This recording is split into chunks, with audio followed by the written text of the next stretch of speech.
Estos son unos modelos de trabajo con los que generalmente hacemos un ejercicio aquí online, en directo mejor, para hacer una discusión diagnóstica. Una discusión diagnóstica que busca mostrar, especular. Recordemos que la ciencia y el diagnóstico nacen de manera especulativa y se van afianzando y se van aterrizando mediante 1000 ayudas diagnósticas en un diagnóstico definitivo, en una tesis definitiva. Entonces, lo que estoy haciendo aquí es rayar estos modelos que muchos se preguntarán, ¿y qué sentido tiene esto? Esto tiene la posibilidad de una mejor observación,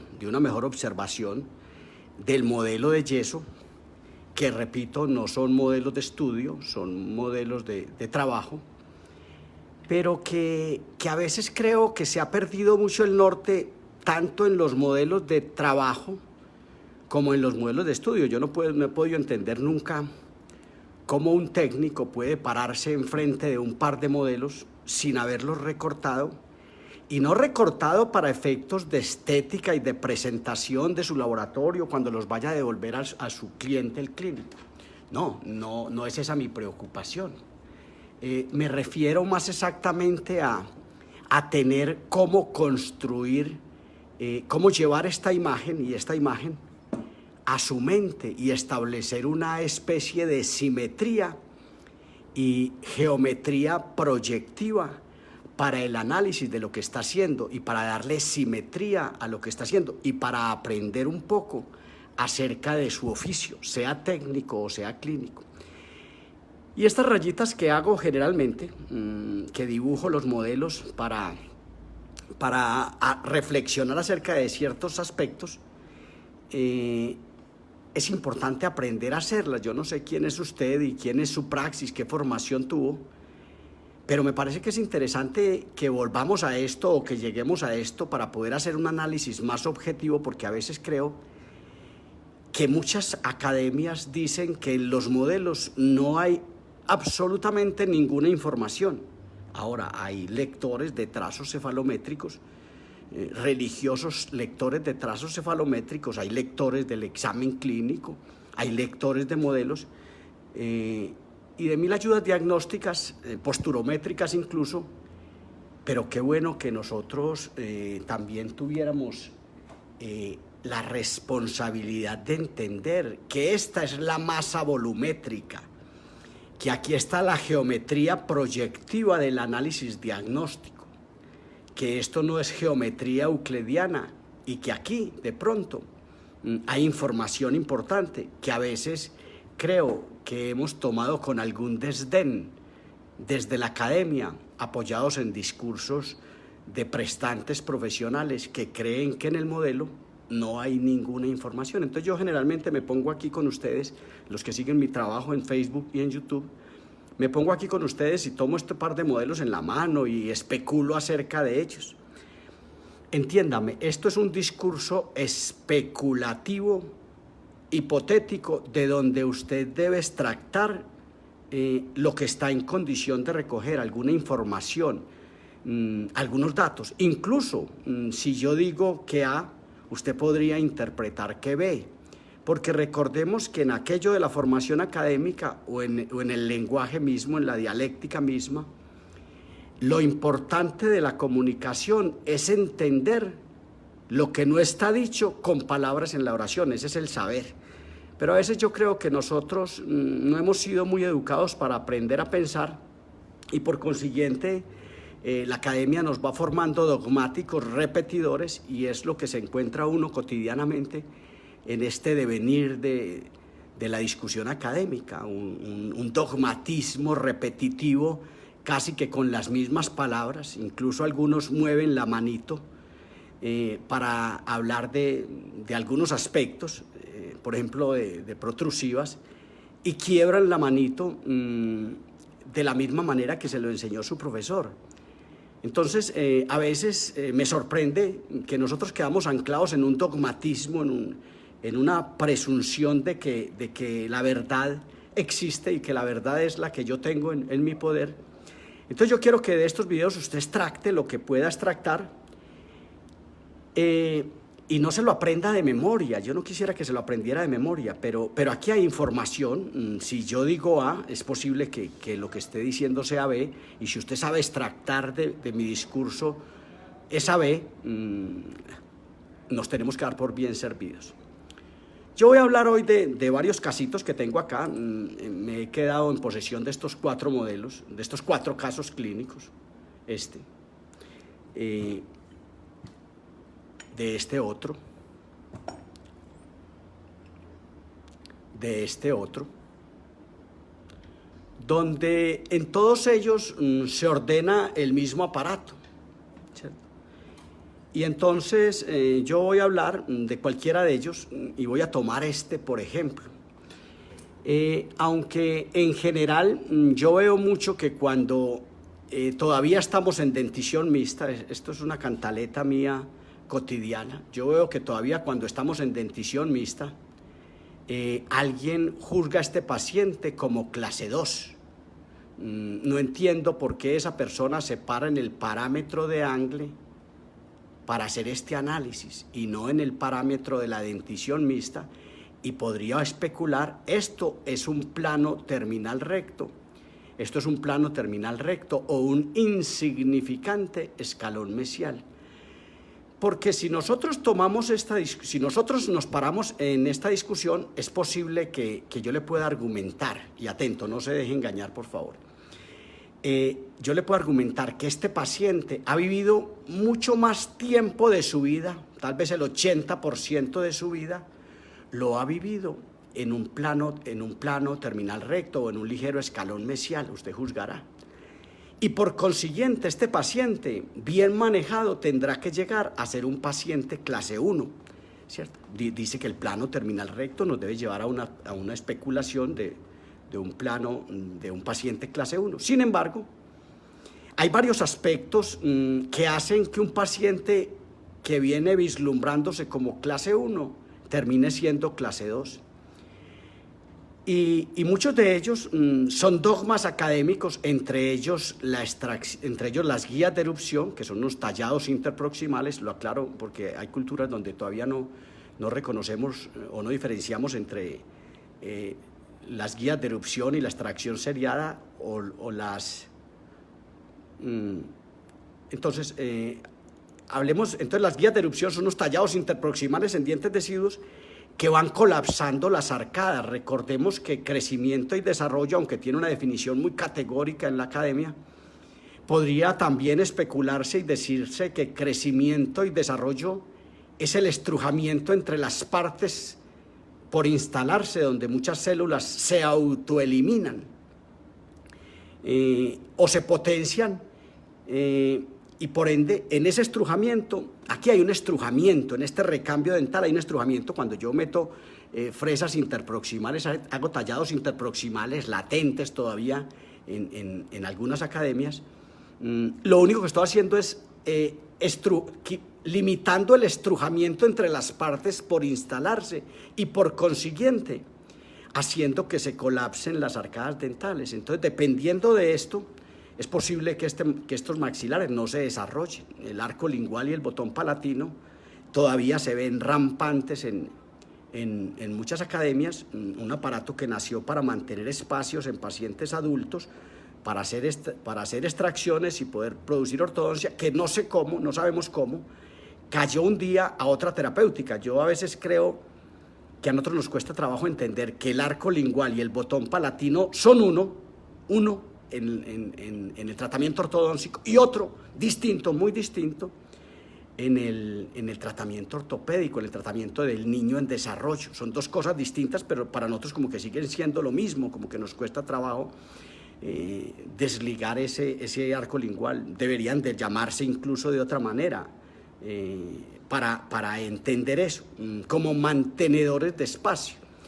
Porque en los niños lo que menos hay que hacer es mantener nada, En los niños no hay que interceptar nada, hay que potenciar, que es lo contrario, su todo, entre ellos su lingüística, su apostura, su dicción, el movimiento de sus labios, el equilibrio de la estática isométrica que mantiene estas entidades en equilibrio. Entonces yo quiero que usted vaya observando este caso, que decimos que es un plano terminal recto, aunque aquí hay un ligero escalón mesial. Que usted vaya observando esto y vaya observando este overbay, ¿cierto? Déjeme hacer esta raya aquí. Si tuviera minas, claro está.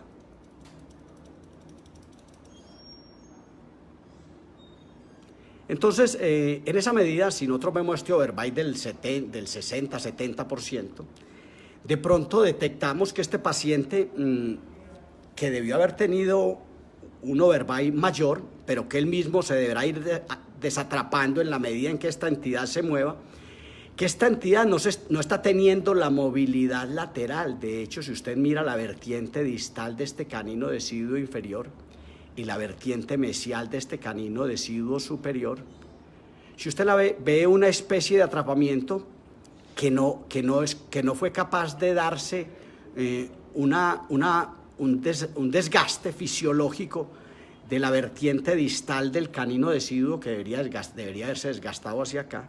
Lástima que me cogieron sin mina, qué vergüenza. Que debería haberse desgastado hacia este lado, y de esta vertiente mesial que debería haberse desgastado por palatino, de pronto de mejor manera, o de mayor abrasión. Entonces, finalmente esta mandíbula está atrapada.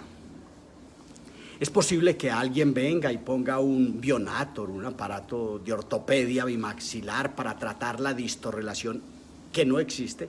Recordemos que hablamos en ocasiones de un análisis referencial comparativo de hueso basal versus hueso basal, teniendo un referencial que se llama el plano clusal.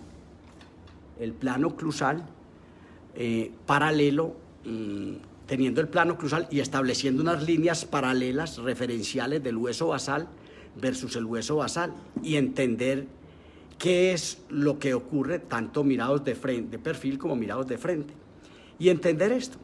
Ahora, ya en esta vista cenital u oclusal, podemos apreciar que de repente, en medio de este punto, que es el canino deciduo, y este otro punto, en medio de estos dos puntos, no este que se me fue la raya, debería existir un espacio para alojar estos 4 dientes, no en esta ligera protrusión dentoalveolar en que están hoy. Esto es una protrusión dentoalveolar que se aprecia aquí con alguna facilidad. Entonces deberían alojarse estos dientes no en ese lugar, sino de repente aquí, sino de repente como por acá, sí. Pero es posible que si usted toma una herramienta para medir el espacio mesiodistal entre este diente y este diente y este diente y este diente, de repente esos dientes no le quepan en esta línea que yo he querido hacer, o que inclusive caigamos en el sofisma de distracción de Su Majestad la pieza dental, madre de la odontología, y entonces caigamos en esta distracción y nos quedemos confundidos bregando a meter resortes. No. Aquí hay una estrechez transversal, particularmente en el sector anterior. La distancia intermolar se ve viable, se ve posible, se ve muy cómoda. Donde dijo McNamara que de este punto, aquí debajo del extinto tubérculo de Carabelli, aquí en el margen gingival, de aquí, debería haber 34 milímetros, dijo McNamara.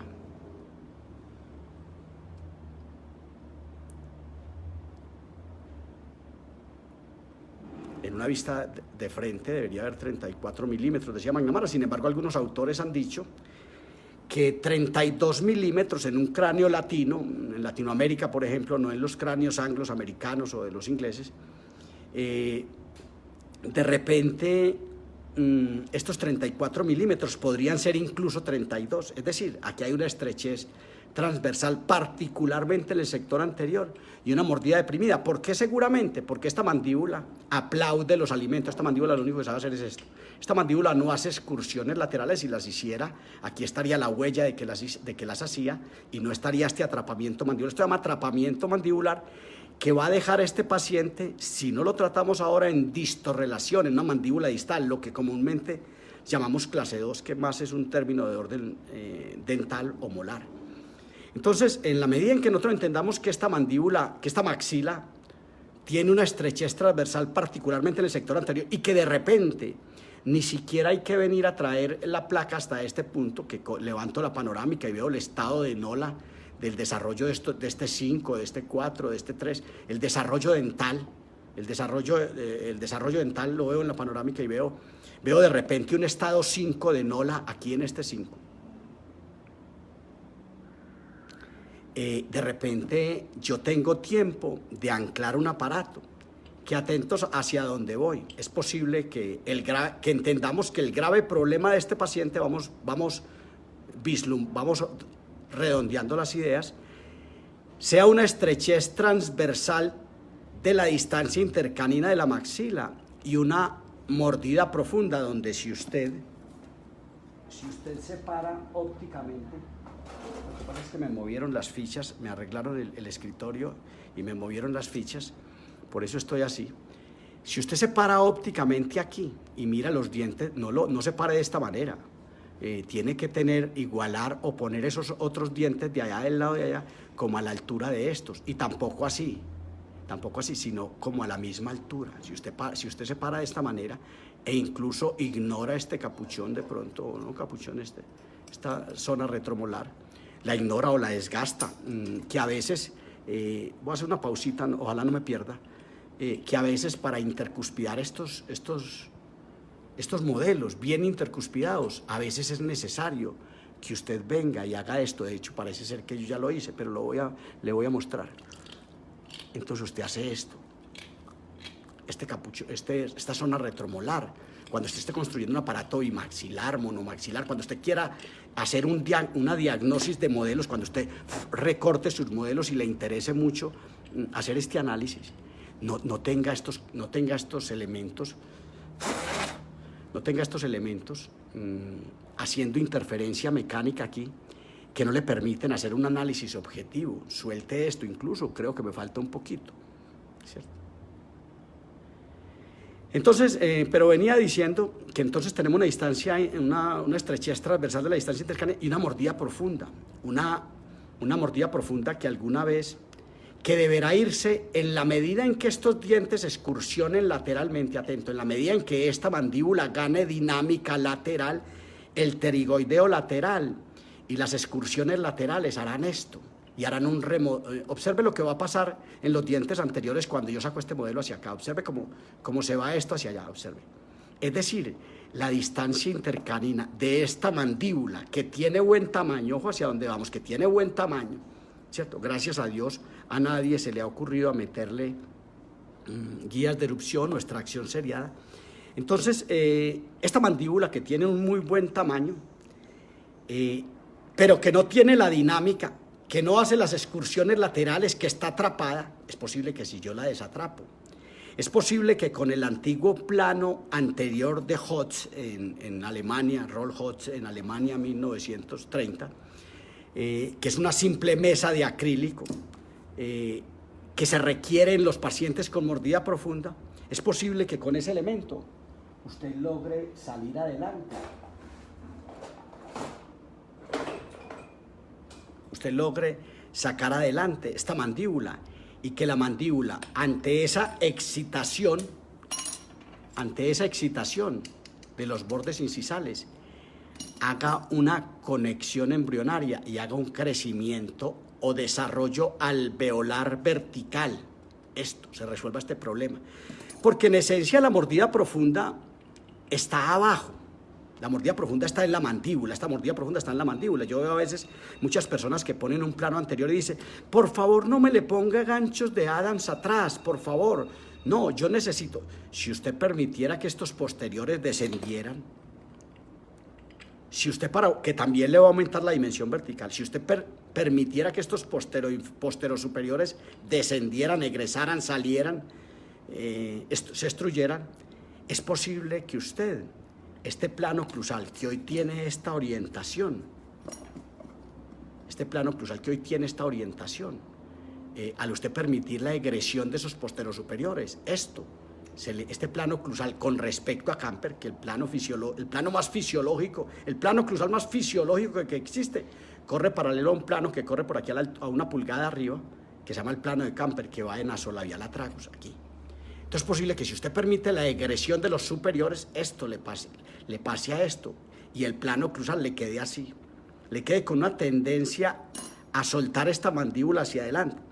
Pero lo ideal es resolver los problemas donde están, y es posible que lo que necesitemos sea egresión o crecimiento. De hecho, si usted levanta esta cefálica lateral sola, que es otra herramienta, la cefálica lateral solita, sin trazos cefalométricos, yo veo a veces que la gente no quita los trazos cefalométricos, cree que ahí detrás en la radiografía no hay información. Hay una información más importante que los trazos mismos, no me vayan a meter a la hoguera, por favor. Hay una información más importante que los trazos mismos. Si usted levanta la cefálica lateral solita y mira la altura de este cuerpo mandibular, o mete estos dientes por palpación en la boca y los mete aquí, los apoya aquí, y con este índice por fuera palpa el cuerpo, palpa el grosor o altura vertical del cuerpo mandibular. Si usted palpa esto por los dos lados, es posible que usted detecte que esta mandíbula le falta crecimiento vertical, y por consiguiente es ahí donde hay que resolver el problema. Entonces, sigamos adelante.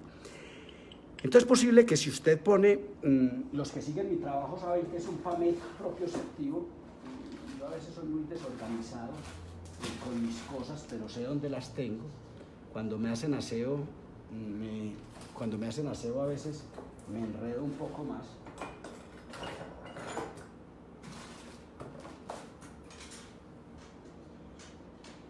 En fin, ustedes conocen todos un PAMET propioceptivo que hoy lo va a mostrar puesto en una placa.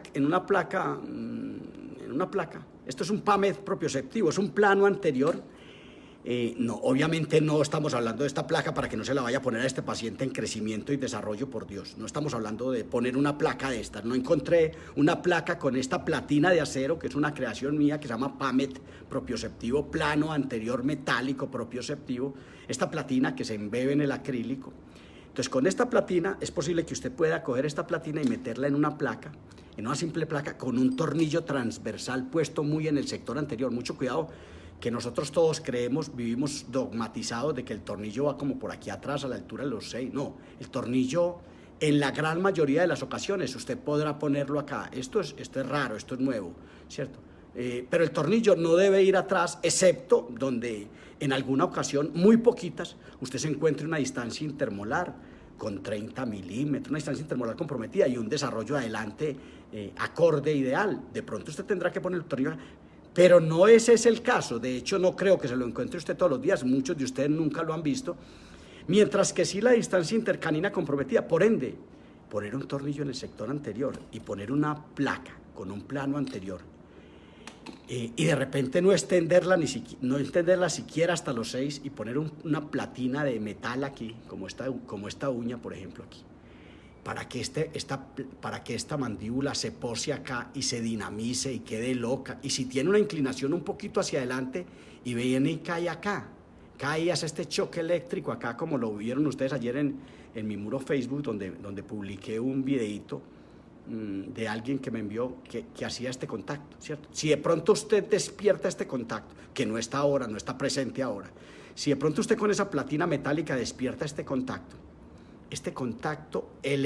cristálico, porque el esmalte es un cristal, este contacto cristálico, y esta dinámica le dé la dinámica ausente en este caso, pero es posible que alguien venga y ponga un Bionator rígido miotónico y haga un avance de la mandíbula partiendo de que este paciente es clase 2, aunque es plano terminal recto, y venga y haga un aparato y lo ponga por acá, y si de repente su técnico no le pone plano de mordida posterior, no le pone componentes interoclusales, no le pone este componente interoclusal, si de repente usted no le pone este componente interoclusal, se llama componente, no se llaman pistas, se llaman componentes interoclusales, acrílico interoclusal. Si de repente no le ponemos ese componente interoclusal, es posible que los posteroinferiores crezcan o que también crezcan los posteriores. Por eso sería ideal que usted pusiera un componente interoclusal si es que va a usar el Bionator, que sería absurdo pues todavía.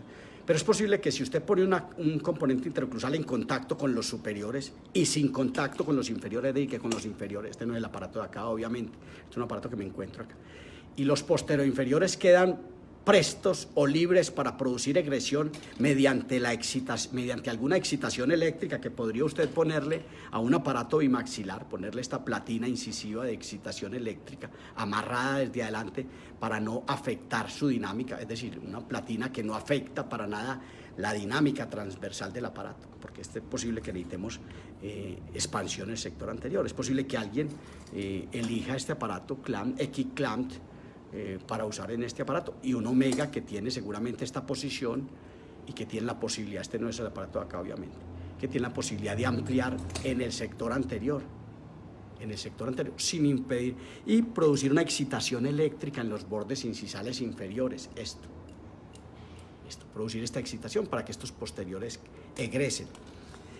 Pero no vamos hacia allá, decimos que una simple placa con tornillo transversal y un PAMED propioceptivo podrían dinamizar esta mandíbula y echarla a andar en sentido vertical, y en esa medida potenciar este contacto incisal, y en la medida en que se potencie este contacto incisal, habría una mandíbula con mayor dinámica y ante todo una mandíbula que podría migrar y ubicarse en la medida en que esa placa no tenga arco vestibular. Atento con esto, que esto hay que decirlo todos los días, porque para nosotros en general todavía la placa Schwarz tiene arco vestibular de Hole, y es un absurdo, eso no sé cuándo nos lo inventamos. La placa Schwarz jamás tuvo arco vestibular. De hecho, insisto, la placa Schwarz se giraba una porción en la otra, no tenía los vástagos que le dan paralelismo, se giraba un tornillo en una porción de la placa en la otra.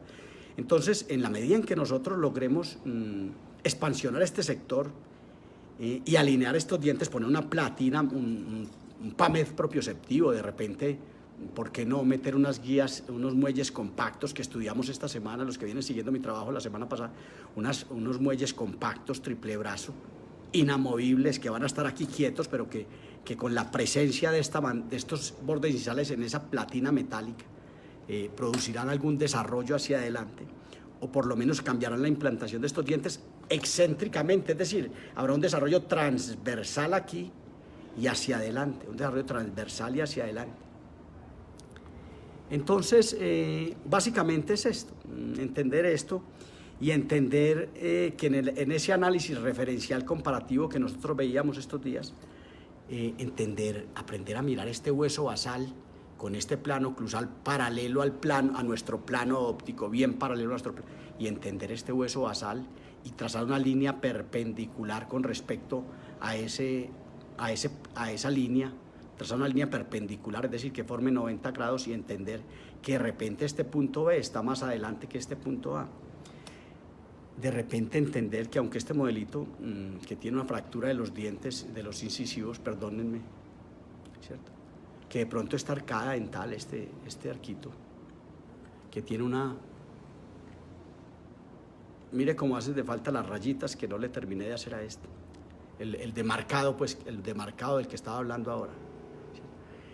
Y entender que con respecto a este plano oclusal, si yo me pongo este plano oclusal enfrente de mis ojos, de repente establecer este punto A o este hueso basal, esto es hueso alveolar, esto es una protrusión dentoalveolar, de pronto por una lengua que sale, que se siente que tiene que salir para hacer el selle, que hace el selle y que hace esta protrusión.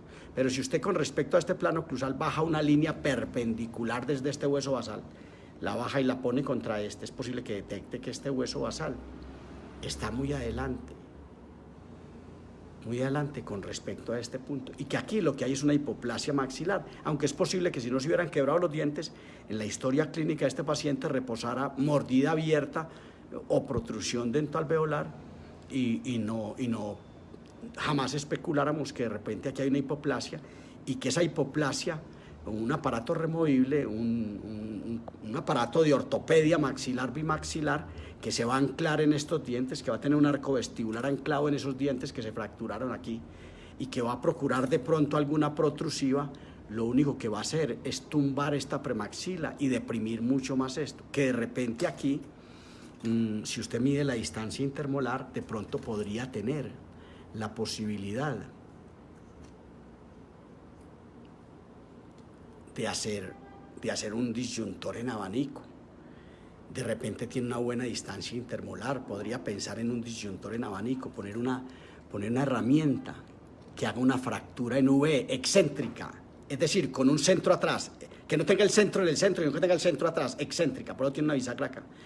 Un aparato excéntrico que produzca un desarrollo transversal y hacia adelante, y que como respuesta esquelética de la fractura de la estructura media palatina, la disyunción es una fractura de la estructura media palatina, este punto A se vea favorecido hacia adelante en esa excentricidad, distinto a la remodelación elíptica que ocurriría si usted pone un aparato bimaxilar donde tiene que anclar la mandíbula aquí, y esto le va a tumbar y va a remodelar esto. Es decir, una cosa es la expansión esquelética por disyunción,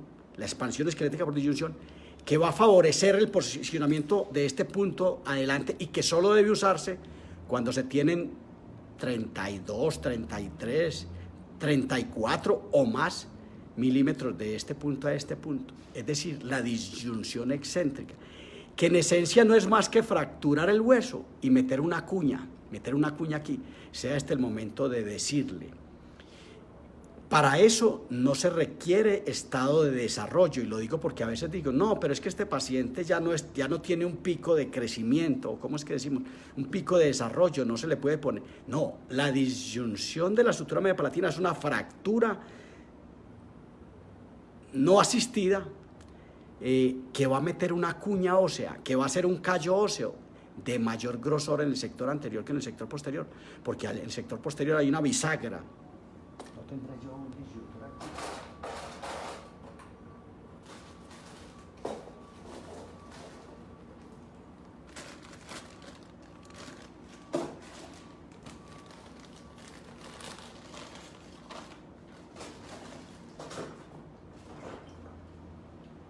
En fin, se los quedo debiendo.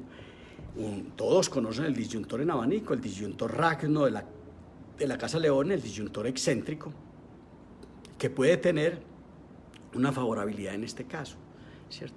Más que pensar en un aparato bimaxilar, además de eso tiene un escalón mesial. Y nos queda faltando de pronto por ver este casito. Y voy a cambiar la línea del discurso y voy a contarle lo siguiente. La mandíbula es un hueso suelto, entre comillas, sujeto por la articulación más compleja, pero también versátil del cuerpo humano, que es la articulación temporomandibular.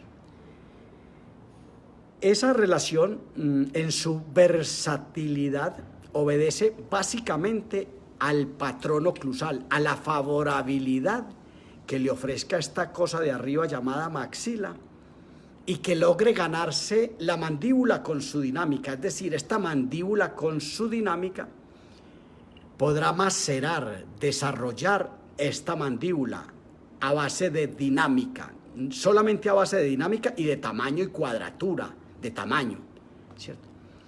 En esa medida, esta mandíbula es un hueso suelto, sujeto por la articulación temporomandibular, que obedece básicamente a ese contacto oclusal. Es decir, yo le puedo mover ese contacto oclusal, y los modelos que iba a coger eran estos, para mostrarle lo siguiente.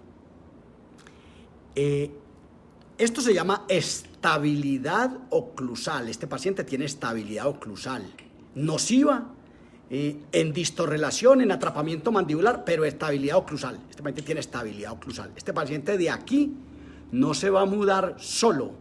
Este paciente no hace excursiones laterales, no está abrasionando fisiológicamente los dientes deciduos, la dentición primaria, y por consiguiente no va a ganar la dinámica y se va a quedar en este atrapamiento.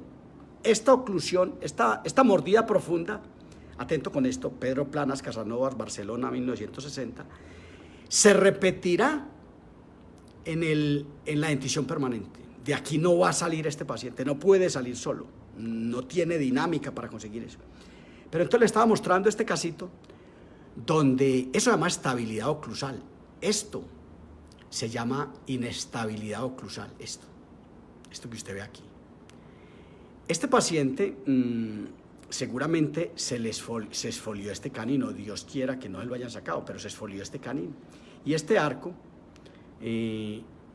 empezó a crear una asimetría que yo quiero que usted la vea primero en esta vista oclusal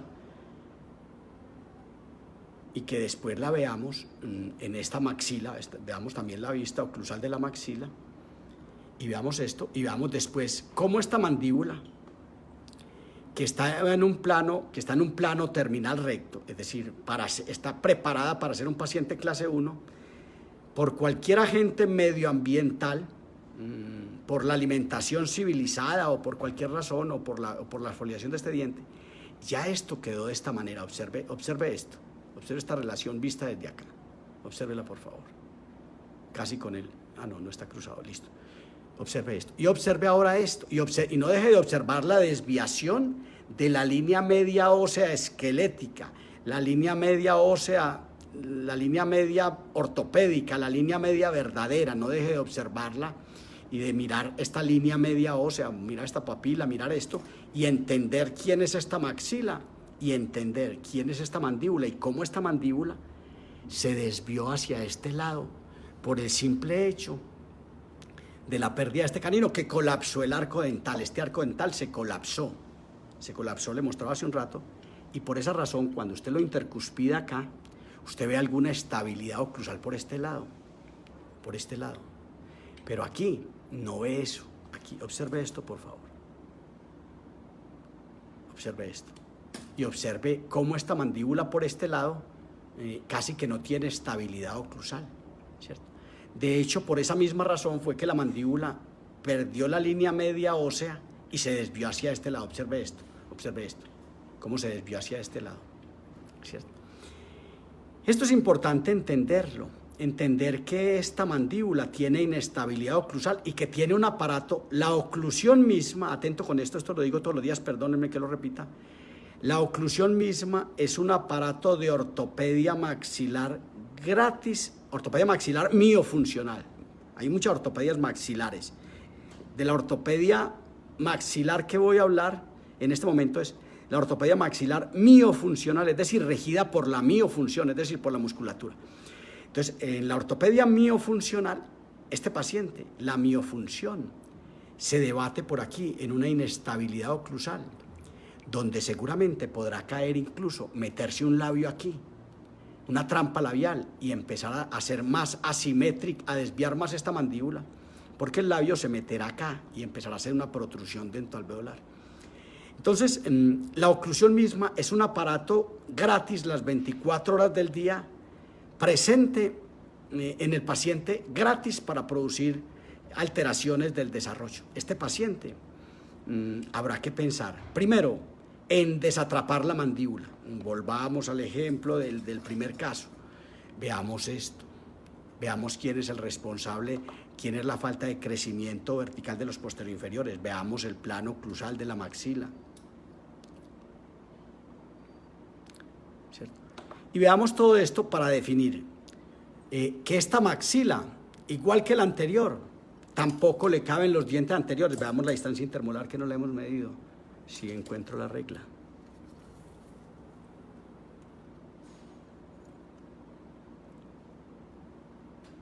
Otra distancia intermolar que podría estar por 33 milímetros, si la ponemos de frente, por 33 milímetros de pronto. Una distancia intermolar que de repente no tiene tanto conflicto, pero que tiene una estrechez transversal, donde estos cuatro anterosuperiores no van a caber acá, y de repente hay que expansionar transversalmente y poner el mismo PAMED propioceptivo, una platina de excitación eléctrica que le produzca una excitación a estos bordes incisales para desatrapar la mandíbula. Una mandíbula que habrá que pensar, de repente también unas chapas de rozamiento, que habrá que pensar en conseguirle el tamaño antes que preocuparnos por hacer este avance de la mandíbula, antes que preocuparnos por hacer el avance de la mandíbula y corregir esta desviación de la línea media ósea, preocuparnos por el tamaño.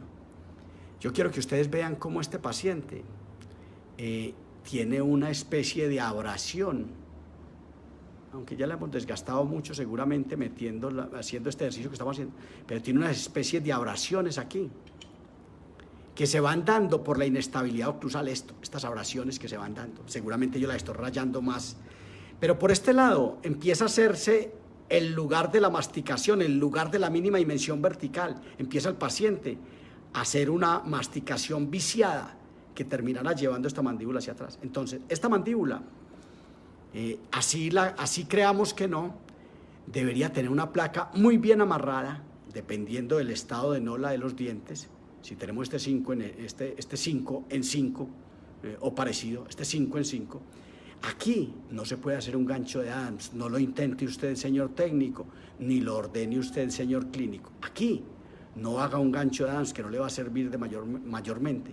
Mire el estado de nola de este diente y mire si de pronto este diente, que morfológicamente es igual a este, usted le puede meter un par de cuñas, uñas o elementos de amarre aquí, en esta directriz, con esta dirección que tiene el lápiz, convergentes al eje imaginario del diente a la altura de sus ápices, para que logre hacer un amarre, un asidero, un agarradero, para que amarre la placa en este sector anterior y de repente poner unas uñas de amarre en este sector, unas uñas de amarre con alambre nicromo templado, machacado, en este lado y en este lado, y poner una placa con tornillo transversal, pero no deje tampoco de poner una placa con un tornillo distalizador aquí, un tornillo. Si va a poner este Adams acá, tiene que ponerlo acá. Pone una placa con este tornillo y activa estos dos tornillos al tiempo. Este tornillo transversal, puesto en este sector, no es allá abajo, es aquí, puesto en este sector. Y este tornillo puesto acá, usted activa estos dos tornillos y usted va a hacer algo parecido a esto. Obsérveme este índice y obsérveme este índice. Usted va a hacer algo parecido a esto. Una excentricidad que se hará favorable, que se hará latente para una entidad que falta acá, que es el canino, que es una falta de desarrollo que habrá que conseguir, porque de otra manera, si dejamos colapsar esta mandíbula, es posible que alguien ponga un arco lingual y haga esta exodoncia para corregir la desviación de la línea media dental, aunque la que está desviada, le aclaro, es la línea media ósea, no la dental. La que está desviada es la línea media ósea, ¿cierto? Entonces, en esa medida, de repente entendamos que esto necesita un desarrollo horizontal, de repente unas chapas de rozamiento, de repente una placa con tornillo transversal, con una chapa superior, una placa con dos tornillos para activarlos al mismo tiempo y producir desarrollo de esta mandíbula justo donde está quedada. Pero, repito, le aclaro, las placas activas monomaxilares no son aparatos de ortopedia maxilar para su profesor. Si usted pertenece a esa corriente filosófica, académica mejor, donde las placas activas no son aparatos de ortopedia maxilar, de repente usted no podrá argumentar esto. Usted tiene que tener una síntesis para poder entender esto y tiene que caminar hacia el conocimiento verdadero y no quedarnos anclados en un conocimiento donde nos tienen aterrizados algunos profesores que dicen que ortopedia maxilar no es sino el relacionamiento de los arcos dentales. Ortopedia maxilar no es más, guárdeme este dato, que una respuesta de equilibrio, eso es ortopedia maxilar, de equilibrio integral general, casi psíquico, eso es ortopedia maxilar. Ortopedia maxilar no es más que una respuesta de equilibrio. Todo tratamiento ortodóntico con brackets tiene respuestas ortopédicas. Todo tratamiento ortopédico tiene respuestas ortodónticas. Es una simbiosis. No una simbiosis, la simbiosis es una integración, una integralidad o integración muy profunda. No, perdónenme el término, no es simbiosis. Pero entendamos, entonces, si nosotros no entendemos esto, que primero es el tamaño. Ahora, la ortopedia maxilar que venimos haciendo hace tantos años está convencida que primero es la interrelación y después es el tamaño. No, es a la inversa.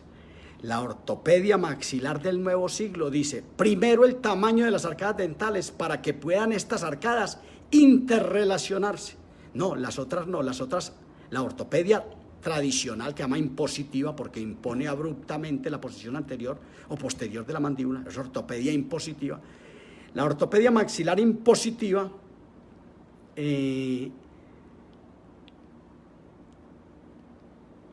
impone abruptamente una posición. Hay una ortopedia maxilar inductiva, la clave es inducir. ¿Y cómo se induce? Con un tamaño acorde. Si usted no piensa primero en el tamaño de las arcadas dentales, es posible que no logre la interrelación de estas. Entonces, eso se lo cuento para que lo tengamos bien presente. Me está quedando muy irregular la señal, no estoy viendo bien entonces...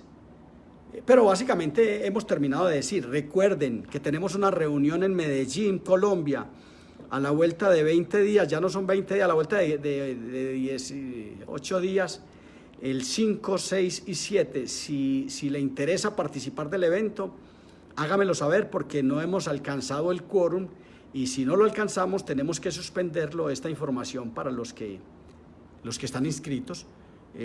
Necesitamos todavía algunos participantes para alcanzar que haya un quórum aceptable. Entonces, si le interesa, dígalo ahora o cállelo porque de repente tenemos que suspenderlo. La reunión es el 5, 6 y 7 de noviembre, jueves, viernes y sábado, en Medellín, Colombia, en la sede de Asesorías Técnicas Ortodónticas, enfrente de la Facultad de Odontología de la Universidad de Antioquia. En un rato, al mediodía, voy a hacer un video en directo mostrando dónde estamos ubicados en Medellín, dónde está la empresa y dónde se desarrollará el evento, dónde será que haremos el evento académico de 30 horas, donde hablaremos de todos estos métodos terapéuticos que procuran primero el tamaño, donde hablaremos de las chapas de rozamiento, del PAMED propioceptivo, de la placa horizontal que la vimos ayer. No dejen de ver mis fotografías o mis últimos videos frente a la placa horizontal y su arco bumper de desarrollo, que lo estudiaremos también a profundidad acá. Por su atención, muchas gracias.